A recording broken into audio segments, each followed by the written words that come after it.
강혜신의 오늘의 미국.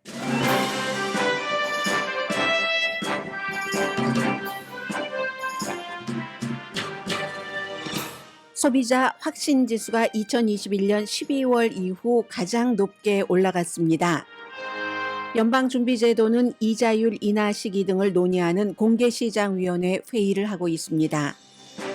얼마 전까지 니키 헤일리를 지지하던 은행권도 트럼프 전 대통령의 재선 가능성을 받아들이면서 일부 기업인은 아첨 같은 발언도 합니다. 트럼프나 바이든이나 경제 정책에 있어서는 기업과 근로자, 소비자 모두에게 나쁜 방안을 내놓는다는 공통점이 있다는 컬럼 파이낸셜 타임즈에 실렸습니다. 월마트가 대학 졸업을 하지 않은 스토어 매니저 연봉이 40만 달러가 될 수 있다고 밝혔습니다. UPS가 12,000명을 해고한다고 발표한 뒤 주식값은 크게 내려갔습니다. 텍사스 주지사와 부지사가 연방 대법원 판결을 거부한다고 밝혔습니다. 대법원 판결에 따라 멕시코와의 국경에 세운 철조망을 제거하면 다시 철조망을 만들 것이라고 다짐했습니다. 법치를 존중하는 공화당이 법을 무시한다는 비난이 강합니다. 안토니 블링컨 국무장관이 중동이 1973년도에 비교할 만큼 불안정한 시기가 올 수 있다고 경고했습니다. 이스라엘과 하마스 휴전 협상은 어제보다 오늘 가능성이 높아졌습니다. 여러분 안녕하십니까? 오늘의 미국 강혜신입니다. 지금 전부 아시안컵 축구 경기 때문에 여러분들 관심이 많으신 분들 계시죠? 이제 후반전 시작됐나요? 전반전에서는 사우디아라비아와 한국이 0대 0이었고 두 팀 다 못 싸웠다. 한국이 랭킹으로는 높지만 어쨌든 전반전에서는 좀 별로였다 하는 것들이 저희 라디오 방송국 오늘 아침 일찍 출근을 하셔서 축구를 보시느라고 아주 경쾌한 분위기로 와, 아이, 야, 와 하는 이런 소리와 함께 저는 뉴스를 준비했고요. 이제 경기가 시작됐으니까 혹시 중간에 여러분들께 전해드릴 뉴스가 있으면 전해드리겠고 오늘은 먼저 여러분들과 함께 좀 경제적인 문제를 전해드릴 텐데요. 맨 앞에 두 가지는 좀 간단히 말씀드려도 될 것 같습니다. 연방준비제도의 이자율 인하를 언제쯤 할 것인가 하는 뭔가 힌트가 나오지 않을까 하는 것, 그리고 소비자의 확신지수는 이제 점점 높아진다는 것 전해드리고요. 그리고는 맨 마지막 부분에는 파이낸셜 타임즈의 마이클 스트레인이라는 이분은 이제 미국에서 약간 중도 우파 성향이라고 말씀드릴 수 있을까요? 띵크탱크 미국 기업 연구소에 이제 이쪽 분야의 책임을 맡고 있는데 바이든이나 트럼프나 경제 정책은 비슷하고 나쁘다. 이렇게 얘기를 했거든요. 그래서 기업이 누가 대통령이 되든지 이분도 트럼프 전 대통령이 재선될 가능성을 높게 보면서 썼는데 누가 대통령이 되든지 기업은 기업의 역할이 있기 때문에 대통령 정권에 압박을 가해야지 된다 하는 컬럼을 썼거든요. 그런데 이제 그 컬럼은 왜 중요하냐면 지금까지 우리가 그냥 산발적으로 바이든과 트럼프 전 대통령의 경제 정책은 굉장히 다를 것 같았는데 사실 전문가들은 다르지 않게 보는구나. 그리고 누가 대통령이 돼도 앞으로 이렇게 갈 가능성이 높구나 하는 큰 그림을 한번 들어둬서 나쁠 것은 없다 싶어서 맨 마지막 부분에 전해드리겠습니다. 먼저 오늘과 내일 공개시장위원회 회의를 하는데 기준금리는 그대로 두겠죠. 5.25에서 5.5% 23년 만에 최고치. 경제가 지금 강하기 때문에 데이터상으로는 연방준비제도가 3월부터 이자율을 내린다 하는 결정을 하기는 어려워 보일 것이고요. 그리고 다만 이제 언제부터 올릴 것인가 하는 것을 암시할 수 있는 발언을 내일 공개시장위원회 회의가 끝나고 연준 의장이 할 수 있는가 여기에 이제 포커스를 두고 보는 거죠. 어떤 사람들은 여전히 2024년도 경기 침체, 지금 경기 침체 들어가고 있어. 지금 경기 침체야. 이렇게 생각하시는 분들이 계십니다. 그러나 어떤 사람들은 인플레이션이 완전히 잡혔다. 이제 통제됐다라고 생각하기도 하고 만약에 3월부터 이자율을 내리기 시작한다면은 대강의 분위기로 그렇다면은 내일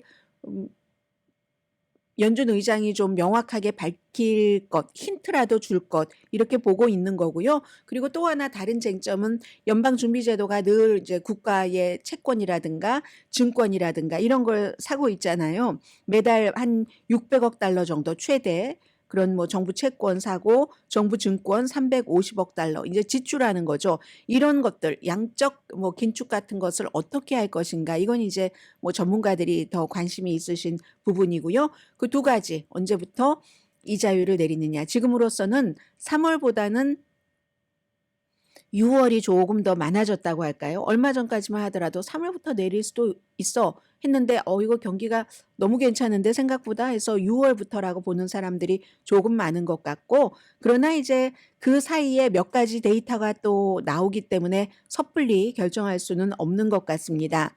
그리고 이제 좀 전에 발표된 것 가운데 하나가 소비자의 신뢰도인데 항상 미국이 소비로 경제가 돌아가니까 소비자의 신뢰라는 것은 느낌이지만 굉장히 중요하죠. 2021년 12월 이후의 최고 수준인데 팬데믹 뭐 한창 때 그 이후의 최고 수준까지 올라갔다는 겁니다. 컨퍼런스 보드가 이제 비영리 비즈니스 멤버십이 있어서 거기서 뭐 연구도 하고 뭐 이런 뭐 여론 같은 것도 보고 하는 조직이죠. 미국 소비자들이 경제 상황에 대해서 뭐 2년 넘어 만에 더욱 낙관적이 됐다. 2년 조금 넘네요. 12월이니까. 그래서 12월 달에 지난달에 108이었는데 이제 수치만 보시면 됩니다. 1월 달에는 114. 3개월 연속 그 소비자의 확신 지수, 신뢰 지수 같은 것이 상승했는데 12월 달에 108에서 1월 달에는 오늘 발표됐는데 114.8이라는 겁니다. 뭐 인플레이션 조금 잡히고 있고 또 앞으로 금리가 하락된다는 기대는 있잖아요. 3월이냐 6월이냐 이런 것은 남아 있다 할지라도 그리고 기업은 계속 뭐 사람들 해고하지는 않죠. 뭐 테크놀로지 업계 같은 뭐 특수성을 제외하고는 그래서 일반적으로 뭐 여러 가지 뭐 실업률 같은 것도 괜찮다 하니까 이게 이제 소비자 신뢰도가 올라갔고 이건 이제 그 대통령 선거에서 보자면 바이든 대통령에겐 좋은 거죠. 바이든 대통령 캠페인 측에서 계속 기대하고 있는 게 사람들이 그냥 지레 겁을 먹어서 이거 나쁠 거야, 나쁠 거야 하다가 모든 그 기록들을 다 깨고 이제는 경제가 나쁘다고 생각하지 않을 수 있다. 그런 것들이 선거철이 다가오면서 사람들이 확신을 하게 되면 바이든 현 대통령에게는 반가운 신호일 수 있는 거고요. 인플레이션 뭐 7%, 9%까지 갔었던 적 있잖아요. 그런데 이제 이러한 것들이 많이 낮아졌기 때문에 소비자 확신 지수가 올라간 것은 또 모든 연령층에서 그랬는데요. 55세 이상의 소비자들이 가장 많이 이제 경제 괜찮은 것 같아라고 생각을 했다고 하고 최상위 돈을 많이 버는 뭐 1년에 12만 5천 달러 이상 버는 그 가구에서만 약간 줄어들었고 나머지는 뭐 이렇게 다 소비자 확신 지수가 좋아졌다는 겁니다. 그게 이제 뭐냐면은 우리 형편이 조금 나아졌는데요. 뭐 형편이 조금 여유가 있어졌다는 게 물건값이 좀 싸지고 했으니까 지갑이 뭐 전에는 털어도 전혀 남는 게 없었는데 조금씩 이제 남는다. 뭐 이런 생각을 하는 사람이 많고요. 그리고 컨퍼런스 보드뿐만이 아니라 갤럽의 경제 신뢰 지수라는 역시 컨피던스 인덱스입니다. 여기서도 역시 지난 2년 사이에 미국 경제에 대해서 소비자들이 가장 높은 자신감 같은 것을 갖고 있습니다. 그럼에도 불구하고 여전히 물가가 또 올라갈지도 몰라 하도 되어서 몇 년 동안 그런 걱정들은 여전히 하고 있다 하는 얘기입니다. 그리고 이제 지금부터는 어메리칸 그 엔터프라이즈 인스티튜트 미국 기업 연구소 공공정책 그 연구하는 중도 우파의 띵크탱크의 정책국장입니다. 경제정책국장이죠. 마이클 스트레인 씨가 파이낸셜 타임즈의 어피니언을 썼는데 그 글을 좀 소개를 해드리겠습니다. 바이든과 트럼프는 경제에 관해서 쓴 칼럼인데 여러 면에서 여러 이슈에서 굉장히 다르지만 두 사람 다 공통적인 것은 경제 정책에 대해서 지난 수십 년 동안 이어져 온 정부의 경제 정책을 거부한다. 신자유주의 같은 거, 레이건 시대에 있었던 이런 자유, 기업에 많은 것을 뭐 부여하고 하는 그런 정책을 두 사람 다 거부한다는 겁니다. 기업을 지지하고 그리고 이제 자유롭게 사업을 할 수 있도록 하는 광범위한 수십 년 동안 이어왔었던 이런 것을 트럼프나 바이든은 거부한다는 얘기입니다. 그래서 이분은 이게 기업이나 일하는 사람이나 소비자 모두에게 나쁘다라고 얘기를 하는데 지금 트럼프나 바이든 이 두 사람은 정부 계획에 더 많이 포커스를 둔다는 겁니다. 자유롭게 해봐 하는 게 아니라 트럼프도 뭐 공화당이긴 하지만 이 경제적인 이런 분야에 있어서 심지어는 그 버먼트가 지역구인 버니 샌더스와 통하는 이런 것도 많았잖아요. 그러니까 경제 부분에 대해서는 바이든과 크게 큰 그림에서는 차이가 안 난다는 것을 말해주고 있습니다. 정부 계획에 더 많이 의존을 하고 시장의 결과, 자유시장, 이 체제에 덜 의존한다. 레스 의존한다. 그런데 이제 자유시장 경제 이런 것들이 뭐 세계 많은 나라에서 한국에서도 뭐 그렇고 2차 대전 이후에는 대세였었잖아요. 이 대세를 거슬러서 트럼프와 바이든은 이건 뭐 미국 우선 보호주의 그 수준을 넘어선다라고 얘기를 합니다. 그러면 이제 자유주의 하면은 로널드 레이건을 우리가 생각할 수 있잖아요. 로널드 레이건은 대통령으로서 이제 마지막 연설을 할 때 제일 중요했었던 것 가운데 하나가 이민자들을 칭찬하는 것. 그래서 딱 그 마지막 연설에서 우리는 미국은 세계를 주도해 나가는데 왜냐하면 우리 미국이라는 나라가 유일하게 우리의 국민, 우리의 힘을 세계 모든 나라, 모든 곳에서 다 끌어오기 때문이다. 이민의 중요성을 로널드 레이건 전 대통령이 얘기를 한 거잖아요. 그렇게 다 끌어와서 우리는 우리나라를 지속적으로 새롭게 하고 발전을 시키는 힘을 갖고 있다. 이게 이제 로널드 레이건 대통령의 마지막 연설이었는데 이에 비해서 트럼프 전 대통령은 이민자들이 뭐 미국의 피해 오염을 뿌린다 뭐 이런 얘기 물론 이제 불법 이민을 중심으로 한 얘기이긴 하지만 그렇게 비난을 했고 바이든 대통령은 덜 극단적이기는 하지만 이민자들과 또 이민자에 의존을 하는 기업들이 많이 있잖아요. 그런 기업에 좀 예전보다는 덜 우호적이다라는 얘기를 합니다. 그래서 아니 바이든을 지지했었던 사람조차 놀라게 한다. 이번에도 이제 통과되진 않겠지만 국경도 일시적으로 폐지할 수도 있는 그런 대통령의 권한을 주는 법을 만들면 내가 그 권한을 발휘를 해서 국경을 일시적으로 폐쇄할 수 있다라고 전에는 민주당 대통령이라면 상상할 수 없었던 이런 얘기를 하잖아요. 뭐 대통령에 당선되기 위해서 그런 점들을 약간 중도 우파 성향의 이런 그 경제 전문가가 하고 있는 겁니다. 빌 클린턴 전 대통령은 민주당이죠. 큰 정부 시대는 끝났다. 그러니까 이제 다 알아서 할 것은 뭐 자유롭게 알아서 해라. 이렇게 선언을 했는데 같은 민주당인데 바이든 대통령은 대기업은 나쁘다. 이건 저기 민주당에서 가장 좌측에 있는 엘리자베스 워렌 연방 상원 의원 같은 사람이 하는 얘기잖아요. 기업은 사람이 아니다. 그런 기준을 바이든 대통령도 좋아하기 때문에 경제 정책에 대해서 수십 년 동안 주어 왔었던 경제계의 자유 같은 것을 규제 쪽으로 많이 이제 돌리고 있다. 무슨 뭐 독점 금지법 같은 정부의 규제 또 정부의 재량권을 확대하는데 이렇게 되는 경우는 정치적으로 해를 준다. 해를 주는 기회를 연다. 이런 얘기를 하는 겁니다. 해서 그런 모든 뭐 트럼프나 바이든의 경제 정책이 기업이나 근로자, 소비자 모두에게 좋지 않은데 그게 이제 트럼프 전 대통령은 대표적으로 관세죠. 앞으로도 뭐 대통령이 되면 관세 엄청 물릴 것이다라고 이제 지금 장담 내지는 공약을 하고 있는데 관세를 물리면은 국내 제조업체가 뭔가 이제 이렇게 비용이 늘어나잖아요. 제조업체도 그렇고 뭐 원료를 수입을 해서 물건을 만들어야지 되는데 관세를 높이면은 그 관세를 대통령은 계속 뭐 중국에서 무는 거다라고 하지만 수출을 하는 회사에서 무는 거라고 하지만 아니거든요.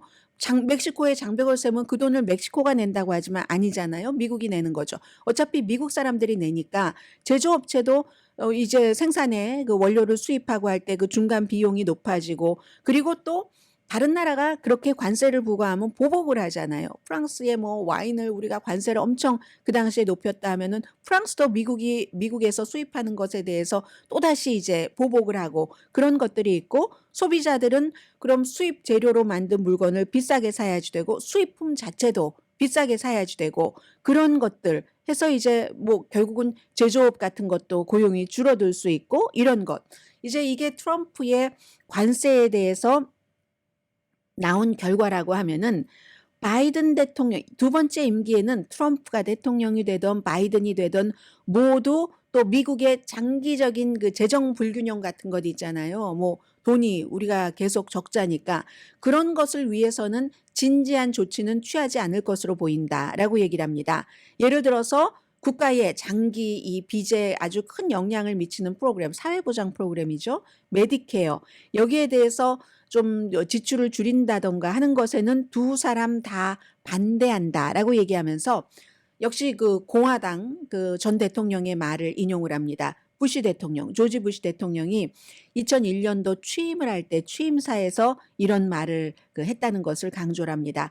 미국은 개인적인 책임이 굉장히 중요하고 그런 책임이 있도록 기대를 해야지만 되는 나라입니다. 책임을 져야지 된다 하는 것을 중요하게 생각하는 것은 사람들의 양심을 불러일으키는 것이다. 물론 뭐 책임지자 하면은 어느 부분에는 희생이 따르지만 희생이 필요하기는 하지만 그런 희생에 따른 뭔가 책임을 조금씩 짐으로 인해서 더 큰 성취를 가져온다. 이렇게 얘기를 했는데 트럼프나 바이든은 전현직 대통령은 모두 뭐 개인적인 책임을 좀 지게 물게 하는 것 이런 것을 편안하게 생각하지 않고 대신에 이제 뭐 누구를 이게 왜 그래 뭐 적자 나는 것도 메우려면 저 사람이 잘못해서 그래 저 이민자들이 잘못이야 그런 불만과 피해 의식과 그럼으로 인해서 또 이제 계급 간의 분열 같은 거 이런 것들을 더 좋아하는 것 같다라고 얘기를 합니다. 그리고 트럼프 전 대통령은 기본적인 사회 안정에도 위협이 된다. 왜 경제를 말하면서 사회를 말하는가 설명을 합니다. 2024년도 올해에 정치적인 폭력이 발생할 가능성이 불편할 정도로 높다. 경제계도 정치가 불안정하면은 그 경제가 잘 돌아가지 않잖아요. 왜냐하면 만약에 트럼프 전 대통령이 질 경우 이것도 부정선거다 하면서 어떤 그 믿음 같은 것을 훼손할 것이 분명하고 또 선거 캠페인 내내 인종과 계급에 대해서 미국을 분열시키려는 노력, 그로 인해서 이제 화난 사람 다 나에게 모여라 하는 그 노력 덕분에 또 대통령이 된다면은 국제동맹 약화시키고 심지어 나토에서는 뭐 탈퇴할 가능성도 높고 추가 법인세를 또 인하하는 거, 기업에 대한 세금을 또 내려줄 수 있죠. 지난번 임기 때 썼던 것처럼 그런 부분은 기업들이 좋아할 수도 있지만 환영할 수 있지만 그러나 조금 추가로 세금을 깎아받아서 좋은 그 부분과 굉장한 대규모 국내 외적인 불안정 이걸 둘 중에 하나를 선택을 하라고 하면은 기업의 장기적인 수익도요. 너무 국내의 여러 가지 정치, 사회, 문화, 경제가 위험해지면은 절대로 우리 기업은 빠져나갈 수 있어. 계속 돈을 벌 수 있을 거야. 트럼프가 뭐 세금까지 이렇게 또 깎아줬는데 그건 환상이라고 얘기합니다. 이 세상에 안정 없는 성장은 없다는 걸 강조를 합니다. 특히 이제 트럼프 전 대통령이 차기 대통령이 된다면 이 재계가 이미 고개 숙이기 시작하던데요. 고개를 숙이고 싶은 유혹에 빠질 겁니다. 그건 충분히 이해하지만 잘못된 겁니다. 기업 지도자들이 마치 칼럼니스트처럼 모든 사회 발전에 무슨 뭐 이래라 저래라 하면서 트럼프의 고개 숙이고 하는 것을 멈춰야지 됩니다. 그러나 반면에 이 비즈니스에 사업에 경제에 직접적인 영향을 미치는 문제에 대해서는 소리를 높여야지 됩니다. 어디 가서 사회 문제로 아부할 게 아니라 정권에 비즈니스에 해를 주는 것에 목소리를 높여야지 됩니다. 2016년, 2020년을 우리가 쭉 겪어오면서 보호주의 그런 것들이 또 공격적인 규제 이건 이제 또 어느 정도 민주당에 해당되는 거고요. 보호주의는 좀 트럼프에게 더 가깝겠죠. 그런 것들로 인해서 얼마나 큰 피해가 있는지 직접적인 증거가 많다. 아메리칸 엔터프라이즈 인스티튜트가 많이 가지고 있다는 얘기입니다. 그래서 기업인들은 사회에서 기업인들이 예전 같으면 기업은 기업만 돈만 벌고 정치는 정치만 하는데 이제는 그런 시대가 아닌 거예요. 이렇게 공적으로도 사회에서 자신들이 긍정적인 역할에 대해서 더 큰 목소리를 내고 특히 기업의 자유로운 시스템에 대해서 광범위하게 옹호해야지 된다. 이렇게 얘기를 합니다. 그럼으로써 뭐 미국만 잘 사는 게 아니라 돈이 또 남아 돌면 광에서 인심이 돼서 다른 나라 사람들도 빈곤에서부터 굉장히 많은 사람들을 구할 수도 있고, 그리고 이제 장기적으로 또 수익을 얻기 위해서 직원들에게 더 잘해주고 그러려면은 정책이 올바라야지 되는데, 이분은 중도 우파 띵크탱크이기 때문에 기업의 자율성을 지금 굉장히 강조를 하는 겁니다. 2024년도 선거가 어떻게 될지 아무도 모릅니다. 이제 지명 경쟁 시작됐고, 이분은 니키 헤일리의 경제 정책이 트럼프나 바이든의 경제 정책보다는 뭐 낫다고 생각을 하는 것 같습니다. 그런데 만약에 트럼프가 대통령으로 당선된다면, 당선된다 해도 그가 막 말했었던 것보다는 조금 온순하게 온건하게 경제를 집행할 수 있고, 반면에 뭐 바이든의 경우는 두 번째 임기는 첫 번째 임기보다 또 더 기업에는 약간 친화적일 수도 있다. 이런 긍정적인 면도 있을 수도 있다. 그러나 이제는 그 비즈니스 리더들이 그 정도의 편안하게 안주해서는 안 된다.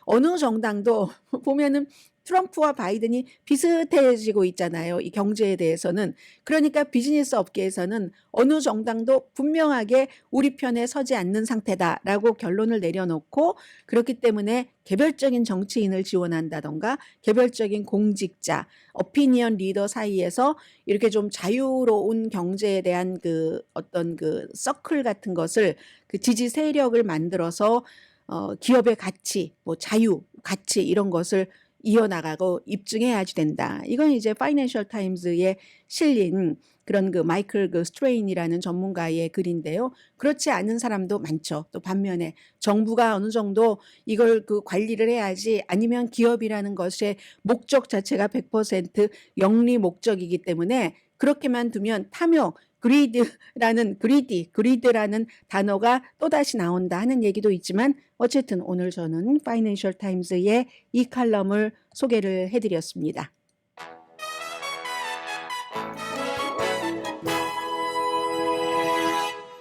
잠시 뒤에는요, 야, 참만 아첨도 이렇게 해야지 되는 건지 아닌지는 잘 모르겠지만 트럼프 전 대통령에게 아첨하는 기업인들도 전해드리고, 그리고 연방 대법원의 판결에도 불복하는 주정부도 전해드리고요.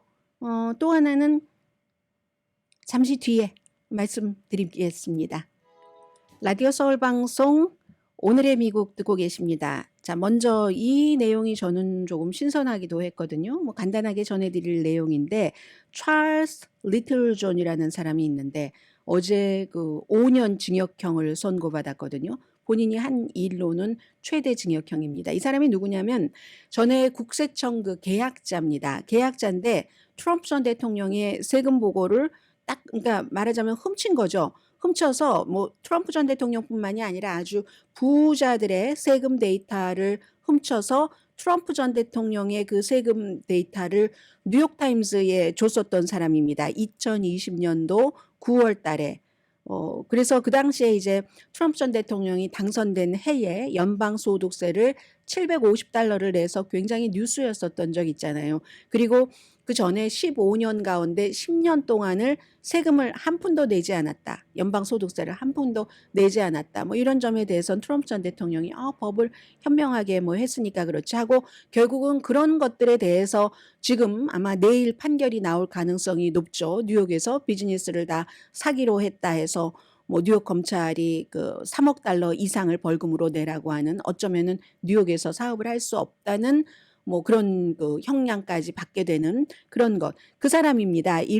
찰리 리틀 존이라는 사람이 5년 징역형을 받았고요. 본인이 범죄를 당연히 유죄 범죄를 인정을 했고, 원래 이러한 것들을 이제 트럼프 전 대통령이 세상에 저렇게 그 대통령 지도자라고 하면서 연방 소득세를 $750밖에 안 냈어요. 그 대통령이 당선된 해에 부자라고 그렇게 말하더니, 이런 뉴스 같은 것을 보면서 본인이 전문가니까 내가 이것을 이렇게 훔쳐서 어디에 흘렸다는 것을 리크했다는 것을 알았을 때 어떤 벌을 받는지 알았답니다. 본인이 알았지만 그래도 내가 벌을 받더라도 이거는 밝혀야지 돼. 왜 그 당시에는 2020년이니까 35살이었나요?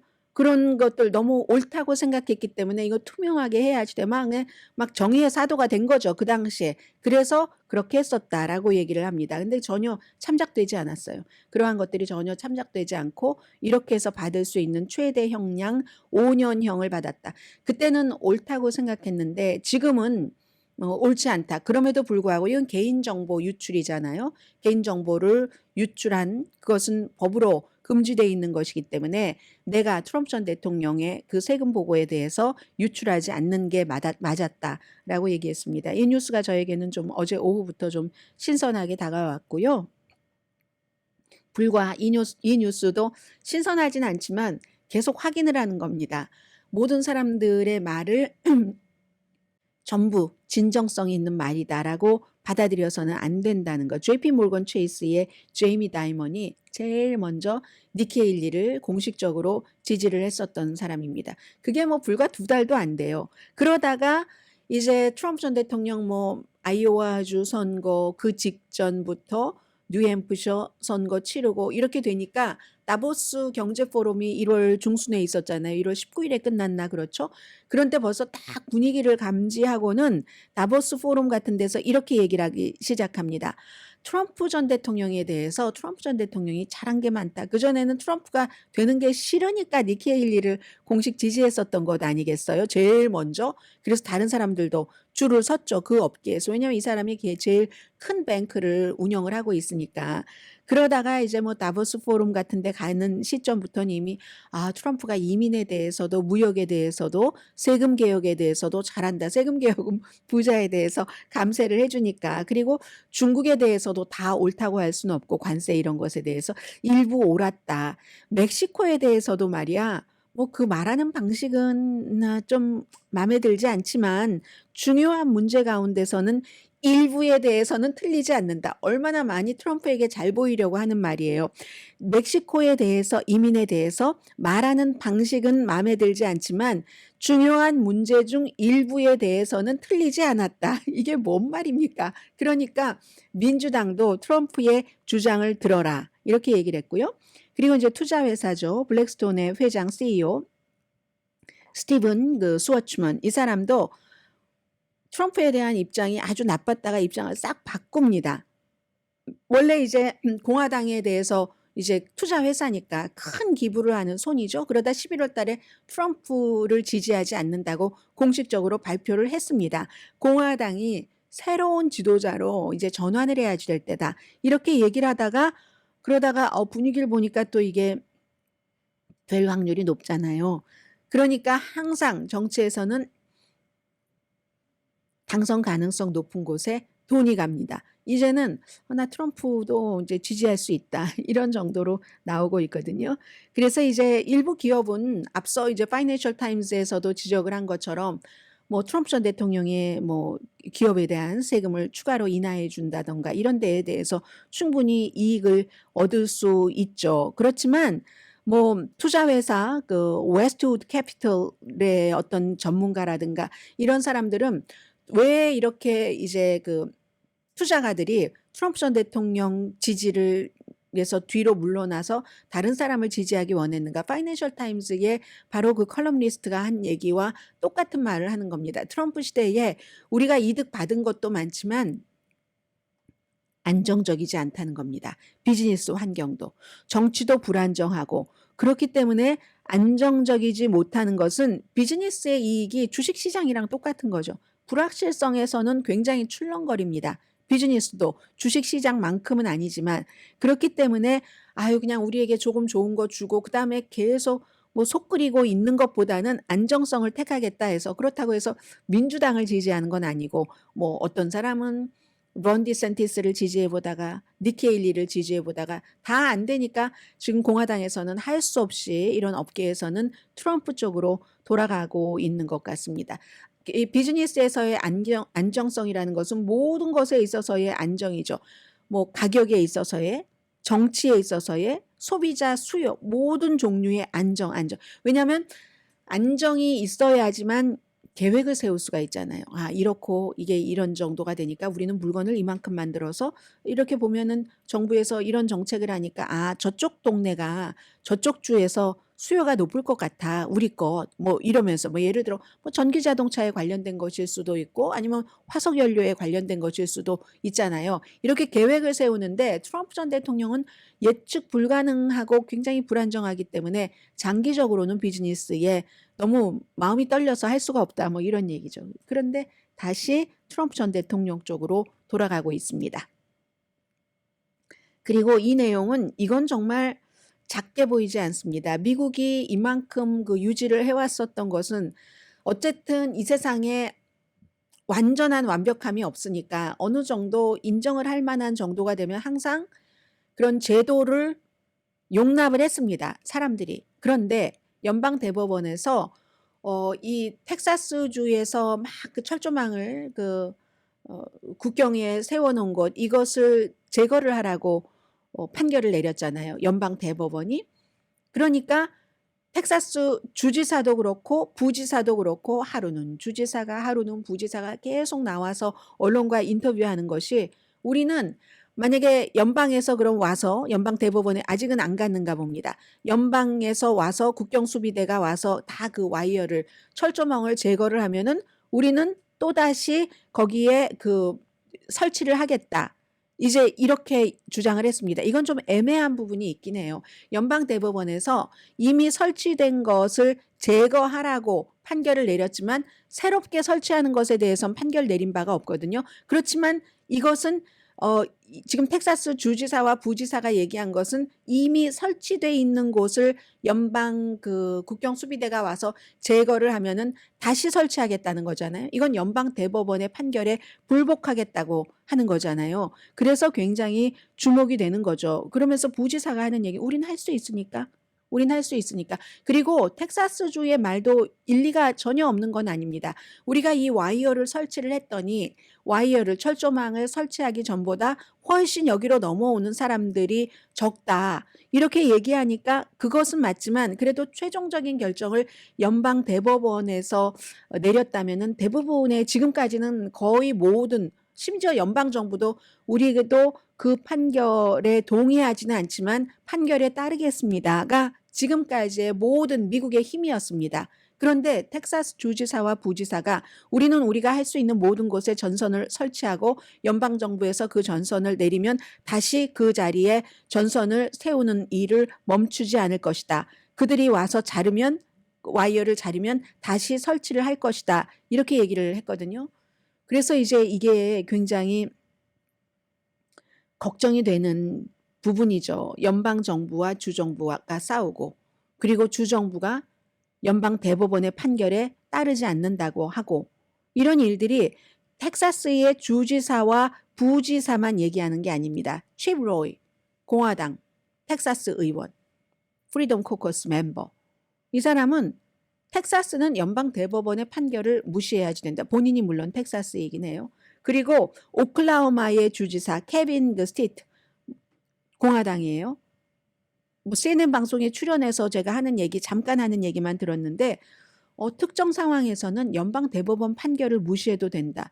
이런 불안정한 그런 그 원칙이 없는 게 어디 있겠습니까?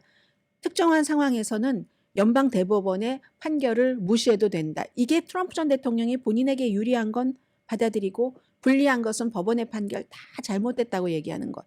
법원의 판결 중에서도 본인에게 유리한 판결을 내리면 옳다고 하고 불리한 판결을 내리면 아니라고 하고 하는 것과 똑같은 겁니다. 그래서 워싱턴 포스트는 이 내용을 가지고 이거는 공화당이 이제는 연방 대법원을 무시해도 좋다라고 얘기를 한다. 공화당이 now say okay to ignore Supreme Court라고 얘기하는 이거 굉장히 지금 중요한 시작입니다. 여기서 더 무너지면 자꾸자꾸 무법천지가 될 수도 있다는 얘기잖아요.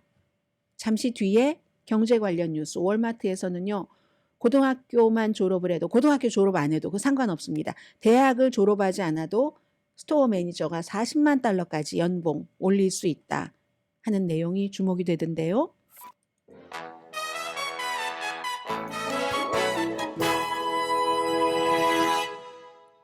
라디오 서울 방송 오늘의 미국 듣고 계십니다. 뭐 후반 경기 사우디아라비아와 한국 아시안컵 카타르 2023년 16강전 시작하자마자 사우디아라비아가 한 골을 넣어서 지금 1대 0인 것 같죠? 아직 제가 레이티스트 본 것은 거기까지밖에 안 나왔는데 그럼 한국 아직 시간 조금 남아 있기는 한데 이거 숨 막히는데요. 네. 0대 1로 후반 시작 1분 만에 실점을 해서 0대 1로 계속 이제 끌려가고 있고 아직까지는 새로운 골에 대한 것은 없는 것 같습니다. 혹시 여러분들 보시면 유튜브에 올려주세요. 한국이 지금 새벽이기 때문에 뉴스들도 제대로 다 팔로우업을 안 하고 있네요. 월마트가 스토어 매니저 이렇게 저렇게 매니저 임금을 일단은 인상했어요. 그리고 보너스 프로그램을 다시 설계를 해서 이제 주식 보조금 같은 것도 누구는 뭐 스토어라든가 그 매장의 규모, 매출 이런 것에 따라서 다르겠죠. 그래서 연간 그 매니저를 $10,000에서 $15,000까지 주식 보조를 받을 수 있게 되고요. 그리고 월마트가 미국에서 이제 가장 큰 뭐 세계 최대의 그 소매 업체죠. 미국에 이제 3,560개 스토어가 있는데 알칸소에 본사가 있다는 건 월마트는 미국의 대명사이기 때문에 다 알고 계십니다. 그래서 평균 그 매니저의 기본 그 연봉을 11만 7천 달러랍니다. 그래서 12만 8천 달러로 인상을 하고 그 다음에는 이제 그 수익에 따른 여러 가지 그 보너스와 또 이제 주식 같은 것 보너스 자체를요. 이 본인의 연봉의 200%까지 받을 수가 있답니다. 이게 또 보너스도 또 너무 많이 주면 그 판매 전략에서 좀 무리를 둘 수도 있는데 뭐 그런 거 알아서 하겠죠. 그래서 최대 이제 그 40만 4천 달러까지 받을 수 있다. 전체적으로는 월마트가 한 4,616군데인데 그 가운데서도 이제 뭐 슈퍼센터라는 뭐 조금 더 좀 그런 큰 아주 미니는 아닌 그런 곳이 3,560개라는 얘기가 되고요. 그래서 이제 이 CEO가 하는 얘기를 들어보니까 예전에 본인도 이 월마트 매니저 출신이니까 매니저로 관리할 때보다 훨씬 복잡하고 어려운 일이다라고 하면서 강조하는 것이 계속 이겁니다. 주인처럼 일해라. 직원들에게 주인이다. 저 이 회사 주인으로 생각하고 일하고 있어요. 저 라디오 서울 주인이에요. 이렇게 월마트에서 모든 그 직원들에게 특히 이제 스토어 매니저쯤 되면 주인의 역할을 내가 이 회사를 가진 거야. 그 주인처럼 행동하라는 얘기를 하고 있습니다. 그래서 이제 아무튼 월마트에서 일하는 사람들 그리고 매니저의 75%는 처음에 시간당 임금을 받고 몇 시간 일하는 파트타임으로 시작을 해서 점점 이제 이 정도 매니저까지 가는데 한 5년 정도가 걸린답니다. 그래서 아무튼 그렇게 되고요. 그리고 일반 직원들도 월마트 주식을 살 수 있도록 해서 회사에서 월마트 주식을 사면은 15%를 매칭 펀드를 해준답니다. 그래서 일반 직원들이 월마트 그 주식을 살 수 있는 연간 상한선은 $1,800. 그런데 이제 어쨌든 뭐 일반 사람들도 $1,800까지 주식은 살 수 있다 하는데 매니저가 뭐 적어도 뭐 몇천 명은 최고 1년에 $400,000까지 받을 수 있다 하면은 그 최고와 그냥 그 최저 임금 사이에 또 나름대로 또 그 월마트 안에서의 어떤 그 봉급의 격차라고 할까요? 그런 것들이 너무 크다 뭐 이런 문제는 있다고 하지만 어쨌든 대학교를 다니려면 돈을 많이 내야지 되잖아요. 그런 것들 내지 않고 연봉이 그 정도까지 될 수 있다 하면은 굉장히 좋은 거죠. 제가 지금 월마트 지금 주식값이 어떻게 됐는가? ISP 한번 보려고요. 이런 발표가 나오고 뭐 그냥 그러네요. 제가 다른 곳을 한 것 같기도 하고 아무튼 그렇고요. 그리고 UPS 같은 경우도 요즘은 뭐 경제 뉴스에서 해고하는 내용이 많잖아요. 12,000명을 해고를 한다고 하는데 배송량이 줄어들었답니다. 뭐 꼭 UPS만 있는 게 아니니까. 그래서 12,000명을 해고하고 나면 UPS가 워낙에 이제 특히 뭐 운전자 같은 경우는 봉급 엄청나잖아요. 그래서 $10억 정도를 절약을 할 수 있다고 하는데 미국 내에서 날마다 어디에 배달해야지 되는 그 양이 7.4%가 뭐 줄어들었다 하는 거거든요. 뭐 4분기 매출이 1년 전보다 7.8%가 줄어들었고요. 그런데 그렇게 해서 이제 12,000명을 해고를 해요. 그런데도 매출도 줄어들고 인원도 줄이고 하는데도 배당금 또 무슨 자사주를 매입을 한다던가 이렇게 해서 주주들에게는 76억 달러를 돌려줬다 하는 얘기입니다. 아무튼 그래서 2023년도 이제 2024년도 한 달 오늘 벌써 30일이네요. 한 달 지나갔는데 2023년도는 월마트에 굉장히 힘들고 실망스러웠던 한 해였다. 이런 얘기를 하면서 물량이나 수익이나 이런 모든 것들이 다 줄어들었다 하는 거. 그래서 이제 월마트가 하는 거 아니 UPS가 하는 것이 아이들의 소리가 막 들리네요. 아이들이 어디 있죠? 여기 10층인데 제 소리 아이들 소리가 많이 들리는데 UPS가 이렇게 그 올해 직원을 일단 12,000명을 해고한다고 발표를 하면서 일주일에 그냥 재택근무하지 말고 전부 5일 내내 사무실에 와서 일해라 이런 것을 이제 직원들에게 발표를 한다고 합니다. 그래서 월마트가 아니라 UPS의 주식 같은 경우는 굉장히 줄어들던데요. 제가 7.25% 줄어들어서 지금 UPS 주식값이 주당 146달러 54센트 현재 오늘 뭐 이런 발표 나오고 나서 11달러 43센트 주당 줄어들었습니다. 잠시 뒤에 오늘 사실은 미국에서 가장 중요한 뉴스 전합니다.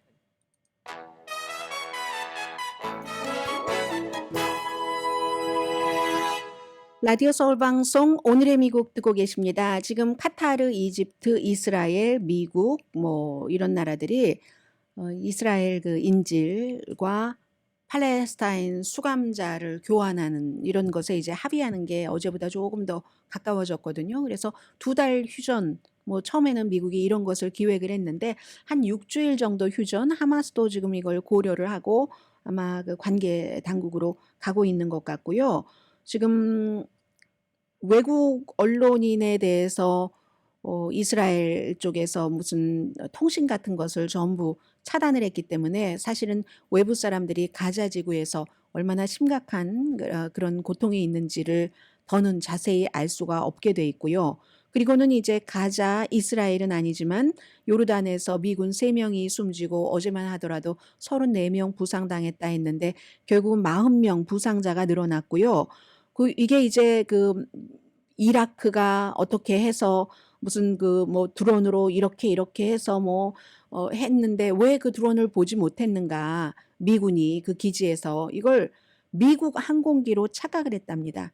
그래서 격추하지 않았고 3명 그 숨진 미군은 조지아주 육군 그 예비군 소속인데 엔지니어링 회사 일부로 이제 그쪽에 어떤 그 군사적인 군용 기관 시설을 마련하는 그런 임무를 훈련을 받고 하다가 그렇게 된 것 같습니다. 그래서 이제 이란은 우리가 공격 명령을 한 것이 아니다. 이거 민병대들이 알아서 한 것이다. 뭐 이런 얘기를 했고 미국과 이제 직접 이렇게 붙을 수 있을지 이 부분이 문제인 겁니다. 미국도 지금 어느 정도까지 해야지 될지 모르니까 계속 중요하다.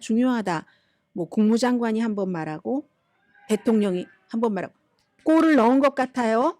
그렇죠? 지금 와 하는 소리가 나는 것을 보니까 제가 스튜디오 밖에서 아직 확인할 수가 없는데 혹시 보고 계신 분 있으면 유튜브에다가 한번 써주시면 좋겠습니다. 아무튼 지금 미국은 이렇게 대통령과 국무장관이 서로 위험하다. 심지어 앤토니 블링컨 국무장관은 중동이 1973년과 비교해서 그때만큼 불안정한 시기가 올 수 있다. 그게 이제 욤키프르 전쟁이잖아요. 73년도에 뭐 이집트, 시리아가 아랍 편을 먹고 이스라엘과 싸워서 뭐 불과 얼마 지나지 않아서 수천 명이 숨지고 나중에 그때 10월 달인가 그랬는데 나중에 휴전하고 했었던 19일 만에 2,600명의 사상자가 나왔네요. 그 당시에. 그랬었던 그런 것 같다 하고 미국으로서는 미군이 숨졌기 때문에 미국은 이제 미군이 숨지면 미국 사람이 숨지면 어디까지 간다 하는 끝까지 간다.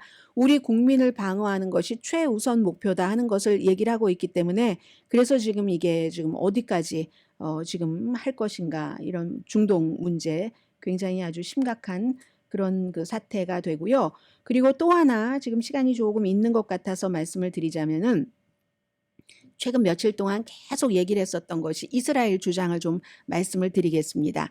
이스라엘이 가자에서 활동하고 있는 유엔의 구호 그 사업 단체가 이게 10월 7일 이스라엘을 공격하는 그 하마스를 지원을 했다라는 비난을 해서 결국은 뭐 미국, 영국을 포함한 8개국이 이 단체에 대해서 유엔 기구에 대해서 완전히 지금 지원을 중단한 상태잖아요. 이게 이제 그 UN, RWA, 뭐 UN, 뭐 팔레스타인 무슨 기구에서 평소에 이런 물건만을 주고 밥 같은 것을 배급하고 하는 것뿐만이 아니라 난민촌에 사는 사람들이 많으니까 젊은 사람들 교육도 시키고 하잖아요. 우선 도와주시는 분들부터 불러드리는 게 맞겠습니다. 잠시 뒤에 아주 중요한 것 하나 놓고요. 이거 한마디로 마무리하자면 이스라엘은 그 구호단체가 13,000명의 가자 지구에 인원이 있는데 그 인원 가운데 몇 명이 누구는 뭐 인질을 잡는 것을 직접 가담을 했고 등등의 일을 했기 때문에 그렇다 하는 불만이고 그 불만을 서방 세계가 받아들인 거고요.